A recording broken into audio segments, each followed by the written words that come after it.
Hey guys, welcome to Nerdarchy for Nerds by Nerds. I'm Ted, hanging out with some of my esteemed colleagues. Ryan. Dave. And today we're going to talk about Dungeons & Dragons monsters, giants. They might be giants. They might be giants. Or they might not be. They might if be. someone was bigger than them, I guess they wouldn't be giants. That's true. Okay, so giants. One of the interesting things about giants is they fall into a lot of the mythos for worlds where there's always like an age of giants. Right. Well, that was like a Kryn, especially. Like they had these sort of like uber giants. They were like titans. They were almost godlike. Mm-hmm. Remember those? Well, yeah, Kryn did that. Well, Kryn they did like an age for everything, but they had a lot of. But no, even in Eberron, giants. There was a whole big thing with giants and the Dreaming Dark and. Oh yeah, and then they kind of went degenerate and that kind of thing. Yeah, so I feel like it's a common theme in a lot of the different mythos for different fantasies. But not only that too, like it's always like one of the magics as well, which is kind of weird because it's like oh look, I found this staff, but it's like a pillar. Right. Yeah.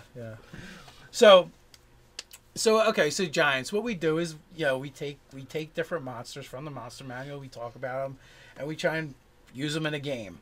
Now, giants is another one that's kind of broad, because there's tall. They're not just broad.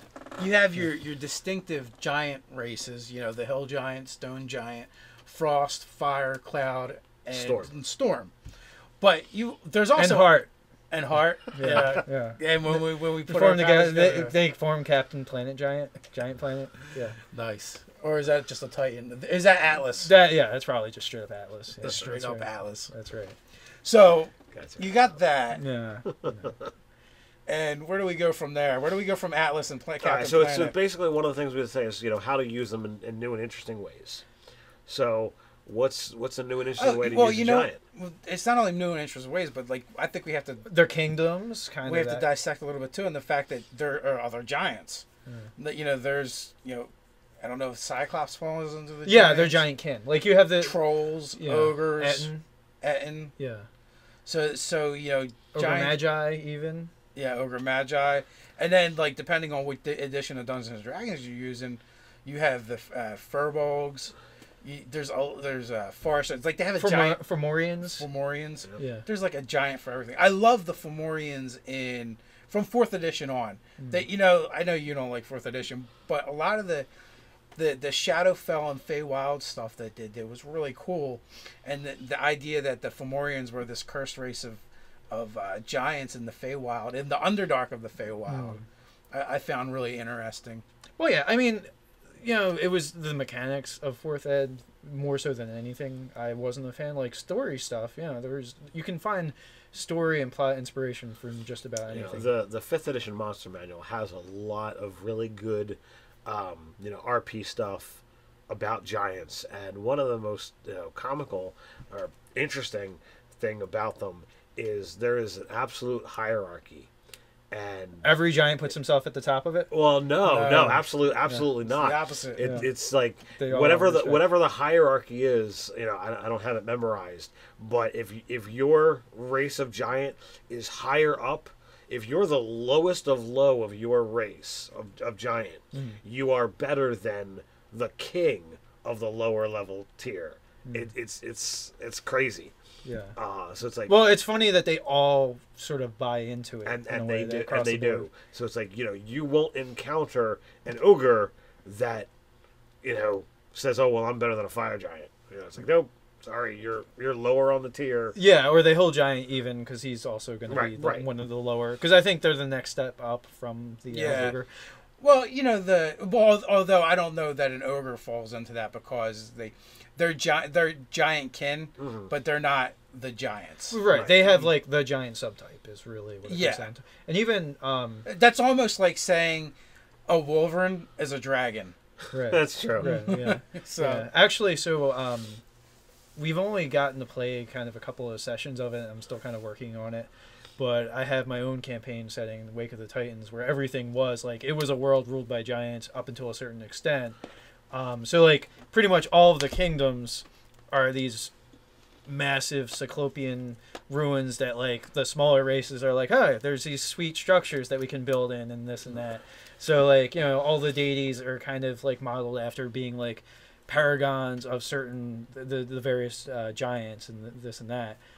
So it's like the whole world. It's kind of like a sword and sandals mythic fantasy sort of thing. Yeah, it was a very, very interesting campaign setting. I'd like to do more with that. So if you look at even like Greek mythology, and it was Greco-Roman too. Yeah, you had Titans, and Titans are essentially basically god giants. Yes. Yeah, and that's what I was modeling after, because the whole idea of the Titans where they were well, the new gods like Zeus and whatnot replaced the Titans, and there was like a whole war and conflict between the two. So I mean, you can borrow for that mythos, which is kind of what I was thinking about too when I was doing my campaign setting. So, you know, right there it creates an interesting thread for what if, you know, giants or a particular giant, you know, is trying to reestablish themselves as the great kingdoms, you know. Yeah, and really elevate themselves back to where they once were. Right. You know, so and he could even be, or you know, another angle is a giant that goes, you know what, he bucks the system and goes, you know what, I know that, you know, I know I'm a stone giant and you're a fire giant, you know, but I'm the king of stone giants. Screw you. I will totally whoop your ass. Yeah. I got a stone club for you. Yeah, right. Or get some items made of cold, and then really goes to town on them. Yeah. So, but you know, so like you could basically, your most interesting stories are going to come from when you break the norm and go against type. I find most of the time, you know. So like this could create a lot of opportunity because so now you have like you know, a war within the giants themselves, because this guy he's actually banded giants together from across all the hierarchies.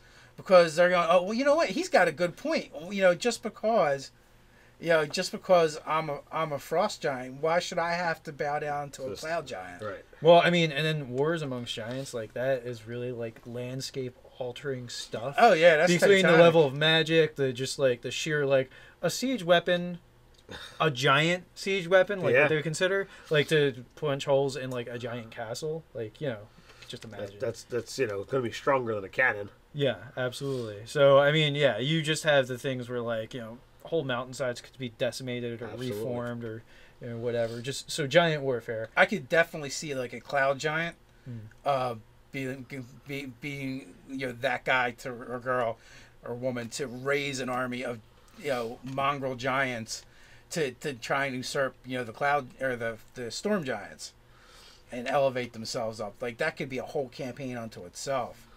Do you mean playing as giants or having PCs having to interact with that? Being PCs that have to interact with that. You know, basically, you know, the casualties in it. Well, it'd be like you're trying to avoid a natural disaster happening around you because it would be so like immense. Like it'd be like forces of nature happening. That or being pulled in as part of like the intrigue. Yeah. You know, from either side, or like, you know, maybe basically as spies or whatever covert type of stuff. If you really want to have fun, run two campaigns. One person's dealing with the, you know, on the side of the cloud giants. One person's on the other side, or one team. Yeah. Well, no, it wouldn't be, you know, the cloud giant, because there are definitely cloud giants going, whoa, you're bucking the system, buddy. You can't do that. We got a system. We follow the system. Right. The worker bees. The worker bees. Yeah. So you could build a whole campaign around that, where, you know, maybe they, one side or the other needs the adventurers to find a particular magic item or lost lore that they're going to use as a weapon against the other ones. And then you can't get into the itty bitty space that it happens to be confined with it. Or maybe you have to stop one side from finding it. So, you know, like it's almost like a race. And then, you know, like at the end when you're trying to get the thing, you got to keep the team of giants from getting it. Yeah, so I mean that sounds like pretty high level campaign type of stuff to contend with, like groups. It doesn't have to start that way though, because like you could deal with the peripheral things. Well, I was going to just talk a little bit of scale and scope. Like, how can you make it something that, you know, your levels 1 through 5 could interact with and engage with? Okay, so battles and skirmishes are beginning to happen in this one area, right? Let's say the other side of the mountains. And now all of a sudden you have creatures and monsters that are now displaced because of these titanic struggles that are going on. dealing with earthquakes, Right. Well, tremors at least. Yeah, not so much that, but like, if mass battles are going on with two sides of giants, Yeah, even like predators are going to. they're gonna go, oh shit, I'm going somewhere else. Bob the other day just had a giant boulder land on him, and so George, the owlbear is like, I'm out. Yeah. Or I mean, on the other hand, though, like carrion predators, like there's plenty of like big bulky bodies to eat too. Oh sure. So you got that going on as well. Hey, merchants could see this as a commercial opportunity. Like, hey, there's a war going on. They're going to need goods and services. Like, because that's a standard thing that would happen with like camp followers. Like, there'd be camp followers. What about being a scavenger team that goes to the battlefields afterwards and just loots the bodies? But then you have to deal with the scavenger predators. Yeah. And maybe on your way and other scavenger teams, because I mean, it's like it's crowded on the bottom. But you could also, from a low level role playing standpoint, you could be trying to save refugees, so that things that are coming, running away from the giants. There could be villages out there as well that people are, running away. So you're trying to get in between, the monsters and scary things in the woods, and the fleeing people. So you've got bouncer there, and you could also have the role playing and aiding support. If you're cleric paladin types, it could be bandaging the wounded and taking care of things like that. If you have a druid in the party, he could be actually trying to protect the wildlife, and try to set them up with new areas to go to.